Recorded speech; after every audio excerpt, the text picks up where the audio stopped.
네, 어제 헌법재판소에서 한덕수 총리에 대한 탄핵 심판 선고가 있었습니다. 이에 대해서 간단히 평가 말씀드리겠습니다. 네 가지 지점에서 잘못이 있습니다. 첫 번째, 어제 헌법재판소 결정은 역사성을 결여한 결정이었습니다. 헌법재판소는 87년 민주화 과정을 통해서 만들어진 헌법에서 그 출범을 하게 된 기관입니다. 다시 말해서 비상계엄과 내란을 극복하고 만들어진 헌법재판소입니다. 헌법재판소는 지금 민주주의 역사 전체에서 어느 지점에 와 있는지 하루빨리 자각해야 되는데 어제는 그 위치를, 역사 속에서의 그 위치를 자각하지 못한 결정을 한 것으로 보입니다. 두 번째, 헌법상 의무를 회피한 결정입니다. 지금 내란이 아직 끝나지 않았습니다. 내란 종식과 헌정질서 회복을 위해서 우리 헌법상 헌법수호의 최후의 보루라고 불리는 헌법재판소가 그 역할을 다하고 책무를 다해야 되는데 어제의 결정은 그 책무를 회피한 것입니다.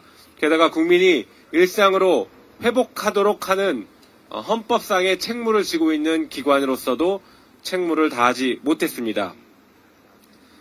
여러분 잘 아시는 것처럼 12.3 비상계엄 내란이 있었는데 아직 공식적으로 아무도 징계받지 않았습니다. 이게 정상적인 국가입니까? 국회는 이 사태를 해결하기 위해서 탄핵을 했습니다. 헌법재판소가 이 사건에 대해서 조금 더 진지하게 관심을 갖고 헌법상의 책무를 조금 더 고려했다라고 하면 아무도 징계받지 않는 이런 사태를 만들지 않았어야 한다고 생각합니다. 세 번째는 자기 모순에 빠진 결정이었습니다. 지난번에 선고했던 권한쟁의 판단과 다른 결론을 내렸습니다. 이것은 자기 모순에 빠진 결과라고 할 것입니다. 네 번째는 지나치게 확대 해석해서 위헌적 해석을 한 것이라는 비판을 면할 길이 없습니다. 잘 아시는 것처럼 탄핵 심판은 파면 절차, 징계 절차입니다. 우리 헌법에는 헌법과 법률을 위반한 공직자에 대해서 탄핵을 할 수 있도록 하고 있습니다. 거기에는 헌법과 법률을 중대하게 위반해야 한다라는 요건이 없습니다. 다시 말해서 중대성 요건은 헌법재판소가 해석상 자의적으로 확대시키고 있는 것인데 이것을 어제 국무총리에게까지 지나치게 확대 해석해서 봐주기를 한 것 아니냐라는 의혹에 스스로 빠져들고 말았습니다.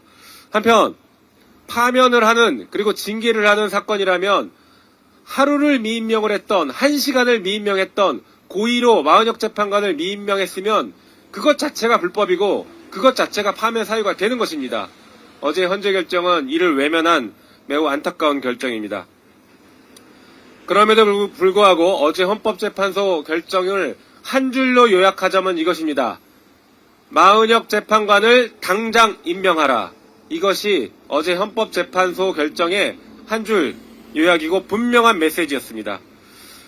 한편 방금 말씀드린 것처럼 헌법재판소가 지금 헌법적 책무와 역사적 위치에 대한 자각을 해야 되는데 그러지 못하고 있는 사이에 윤석열 대통령 파면 선고가 하루 이틀 늦어지고 있습니다. 그로 인해서 국민의 고통은 훨씬 더 가중되고 있습니다. 그리고 해외에서도 이 사건을 매우 엄중하게 바라보고 있고 그래서 대한민국이 민간국가로 지정된 것 아닌가라고 국민들은 다 그렇게 생각하고 있습니다. 헌법재판소는 더 이상 자고우면 하지 말고 헌법적 책무 그리고 역사 인식을 제대로 자각해서 하루빨리 윤석열 파면 선고하시기 바랍니다. 이상입니다.